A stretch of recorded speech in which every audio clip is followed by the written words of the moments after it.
Some places are forever marked by tragedy, their very foundations steeped in sorrow and mystery. Their walls echo with the past, holding on to secrets that refuse to fade with time. In Villisca, Iowa, a simple white house stands as a monument to one of America's most chilling and enduring mysteries. From the outside, it's unremarkable. Just another house on a quiet street, blending in with its neighbors. But step inside, and you enter a place infamous across the nation, the Villisca Axe Murder House, a name that sends chills down the spine of all who hear it. This isn't just a ghost story whispered on stormy nights. It's a real, documented event that shattered a peaceful community and left scars that never truly healed. On a warm summer night in 1912, evil entered this home and left a permanent scar, a wound that would haunt Villisca for generations. The Moore family, along with two young guests, were brutally murdered as they slept. Their story remains unfinished, their spirits restless, their presence still felt by those who visit. The energy here is heavy, oppressive, as if the very air remembers what happened within these walls. Visitors say they feel it the moment they step onto the property. A chill, a weight, a sense that they are not alone. Many come seeking answers, hoping to connect with the lost souls within, or to simply understand the darkness that lingers here. But the house doesn't just whisper its secrets. It sometimes screams them, making its presence known in ways that are impossible to ignore. The spirits here are not at peace. Justice was never served, and the case remains unsolved to this day. This unresolved energy makes the house a pressure cooker of paranormal activity, a magnet for those seeking the unknown. The veil between worlds is thin here, and the boundary between past and present often seems to blur. We investigate with our equipment, EMF meters, cameras, recorders, but sometimes the house communicates in ways you can't measure. A sudden chill in the air, a child's laughter echoing from an empty room, or the faint sound of footsteps where no one walks. The feeling of being watched, of unseen eyes following your every move. These are common experiences here. The house is alive with memory, a living memorial to tragedy and loss, refusing to let its story be forgotten. It demands to be heard, to never be forgotten, as if the very walls are crying out for justice and remembrance. Every creak, every shadow, is a reminder of what happened here, a ghostly echo of that fateful night. The story of Villisca is not just history, it's still happening, woven into the fabric of the town and the lives of those who remember. The past lingers, waiting for someone to listen, for someone to finally uncover the truth. This house is more than haunted. It's a wound that refuses to heal, a place where pain and mystery endure. It's a place where the line between the living and the dead is blurred, where the past feels as real as the present. Here, the story is never over. Each season brings new visitors, new questions, and sometimes new answers.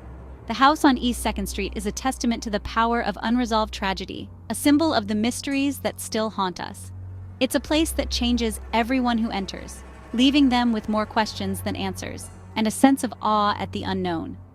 And its story is far from finished. As long as the house stands, the mystery endures, waiting for the next person brave enough to listen. June 9, 1912, began as a joyful day for the Moore family, a day that seemed like any other in the quiet town of Villisca, Iowa. Josiah and Sarah Moore, along with their 4 children, Herman, Catherine, Boyd, and Paul, were joined by 2 young guests, Lena and Ina Stillinger, who had come to spend the night after a church event. The evening was filled with warmth and laughter. The children enjoyed milk and cookies before bed, their giggles echoing through the house as the family settled in for the night, unaware of the darkness that was about to descend. But as the house fell silent and the last light was extinguished, an intruder, hidden in the shadows, waited patiently for the family to drift into deep sleep. Armed with Josiah's own axe, the killer crept through the darkness with chilling precision, moving from room to room with a cold, calculated intent.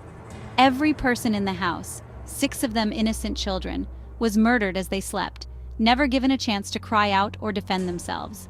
The attack was silent, methodical, and merciless, leaving no room for hope or escape. No one in the house heard a thing, no neighbor saw a sign. The entire tragedy unfolded in utter secrecy, shrouded by the darkness of night. The killer used the blunt end of the axe, extinguishing 8 lives in a matter of minutes, leaving behind a scene of unimaginable carnage. The brutality was staggering, especially against the children whose lives were cut short in the place they should have felt safest. The Moore family and their friends were wiped out in a single, senseless night, their memories forever frozen in faded photographs. Their home, once filled with love and laughter, became a scene of unimaginable horror, its walls bearing silent witness to the tragedy. The town of Villisca would never be the same. The shockwaves of that night rippled through every street and every family. The innocence of a close-knit community was stolen forever, replaced by fear, suspicion, and grief that lingered for generations. The crime was not just murder. It was an act that left a permanent scar on the hearts of all who heard about it, a story whispered in hushed tones for years to come. The details are almost too horrific to comprehend, even for seasoned investigators who struggled to make sense of the brutality. The victims were attacked where they should have been safest, their own beds, surrounded by the comfort of family. The killer vanished into the night, slipping away without a trace, leaving only questions, terror, and a legacy of fear behind. The house became a tomb, its story frozen in time, a chilling reminder of the evil that once walked its halls. The horror of that night still echoes within its walls, haunting all who enter and all who remember. And the mystery of who committed this atrocity remains unsolved to this day, a dark enigma that continues to haunt Villisca and the world. The next morning, the Moore house was eerily quiet, shrouded in a heavy silence that seemed to press against the windows and doors. Neighbor Mary Peckham, who lived just next door, noticed something was wrong. The family hadn't started their usual morning chores, and the yard was strangely still. The shades were drawn tight, blocking out the morning sun.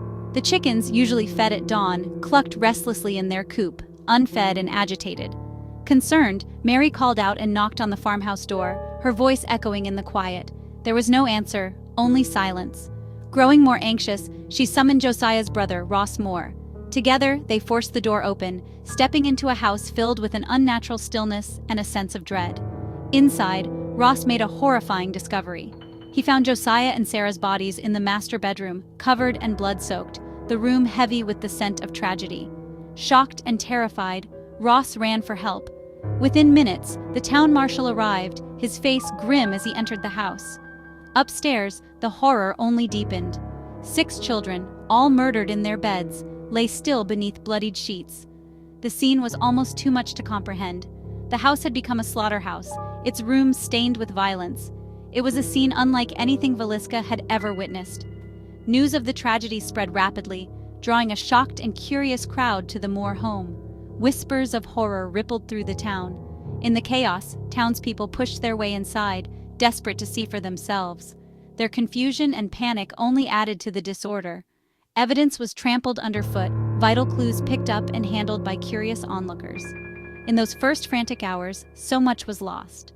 The lack of proper police procedures and experience doomed the investigation from the very start, leaving authorities overwhelmed and unprepared. The town was left in a state of shock, unable to process the brutality that had shattered their sense of normalcy. The Moore house, once filled with laughter and life, was now a place of nightmares, its rooms echoing with unspeakable loss. The tragedy was overwhelming, the loss incalculable. Families wept openly, and neighbors clung to each other for comfort. The community's sense of safety was shattered, replaced by fear and suspicion. No one felt secure anymore. The investigation would struggle to recover from these early mistakes, as crucial evidence had already vanished. The house on East 2nd Street became a symbol of horror, its boarded windows hiding secrets that refused to fade. Its secrets, tainted by confusion and chaos, would haunt Villisca for generations to come. And so, the search for answers had only just begun, as the town grappled with a mystery that would never truly be solved. Investigators found bizarre clues that deepened the mystery. Josiah's axe, wiped clean, was left near the Stillinger girls. Every mirror and glass surface was covered with cloths. Was it superstition or a twisted ritual? A slab of bacon was found on the floor, a bowl of bloody water in the kitchen. The doors were locked from the inside. The killer vanished without a trace. The faces of the victims were covered, as if the killer couldn't bear to look. The crime scene was staged, deliberate, and deeply unsettling. These details pointed to a killer with a complex, disturbed mind. The house was left with more questions than answers, and the chilling clues would fuel speculation for decades. The investigation was plagued by confusion and a lack of evidence. The contaminated scene made finding the killer nearly impossible. Suspects emerged, but none could be proven guilty. Frank F. Jones, a powerful senator and Josiah's business rival, was accused of hiring a hitman. William Blackie Mansfield, a suspected serial killer, was investigated but cleared. Reverend George Kelly, a strange outsider, confessed, then recanted. He was acquitted. Other suspects included drifters and transients, but all leads went cold. The town was gripped by fear and suspicion, neighbors turning on each other. No motive was ever clear enough, no evidence ever strong enough. The case grew colder, the list of suspects a collection of dead ends. The lack of answers only deepened the tragedy. The killer's identity slipped into legend, and the mystery endured. More than a century later, the Villisca Axe murders remain unsolved. The failure to find justice haunts the town and the house. The contaminated crime scene, lack of technology, and chaos doomed the investigation. False accusations and dead ends piled up, but the truth stayed hidden. The killer's identity became a ghost story in itself. This unresolved case fuels the haunting. Spirits trapped, justice denied. The energy is restless, loud, and desperate for closure. The mystery has become American folklore, drawing investigators and storytellers alike. We search for answers, hoping to give the victims a voice. The unsolved nature keeps the story alive, the question echoing through time. Who did it? The house seems to beg for an answer. The spirits are not at peace. The story refuses to die. The house on East 2nd Street is a monument to unfinished business, and the search for truth continues. Visitors to the Villisca Axe Murder House report chilling encounters. Children's voices, giggles, and cries echo in the upstairs rooms. Toys move, doors slam, cold spots appear out of nowhere. Our own investigations captured what sounded like a child's voice on a spirit box. Physical sensations, touches, shoves, sudden chills are common. The closet in the children's room radiates dread, as if the past still lingers there. Objects move on their own, keys vanish and reappear. The house seems to play with its guests, sometimes gently, sometimes menacingly. The spirits want to be heard. The energy is interactive, intelligent, and impossible to ignore. Every visit is a reminder you are not alone. The original residents are still there, watching. Not all encounters in the Villisca house are harmless or easily explained. A dark, angry presence is often felt. Some say it's the killer, others believe it's the rage of the victims. In 2014, a paranormal investigator was stabbed in the chest while completely alone in the children's room. He survived the ordeal, claiming he had no memory at all of harming himself. The incident shocked the entire paranormal community, a stark warning of the house's power and unpredictability. Others have reported scratches, shoves, and even violent thoughts that seem to come from nowhere. The house amplifies fear and aggression, sometimes pushing visitors to their absolute limits. This is not a theme park. It's a place of real, unpredictable danger. The energy here demands respect from everyone who enters. The house will defend itself if it feels threatened, and the risks are all too real for those who dare to enter. The Villisca Axe Murder House is a perfect storm of paranormal energy. The unsolved crime, the violence, and the presence of child spirits create a unique haunting. The spirits are restless, desperate for justice. The violence of their deaths lingers, replaying like a broken record. But there's more. The spirits interact, aware of the living. Child spirits are playful, curious, but also deeply sad. The house is preserved as it was in 1912, holding the memory of tragedy. Every object, every room, is a trigger for the past. Visitors step into history, into the scene of the crime. The constant flow of energy from investigators and tourists keeps the haunting alive. The house is a battery, recharged by fear and curiosity. The energy is overwhelming, unforgettable, and it shows no sign of fading. The legend of the Villisca Axe Murder House endures because it taps into our deepest fears. The faceless killer, the shattered sense of safety, the unanswered questions, they haunt us still. The house stands as a dark monument, holding its secrets close. Whispers, moving objects, and sorrowful energy are all pieces of a puzzle that may never be solved. The spirits remain, waiting for resolution. The house is their voice, telling their story to anyone who will listen. We search for proof of the afterlife, but some connections are heavier than others. The energy here lingers long after you leave. The house haunts not just Villisca, but all who hear its story. The question echoes. Could you spend a night in a place so saturated with tragedy? Or is the story itself enough to send a chill down your spine, a reminder that some mysteries are best left unsolved?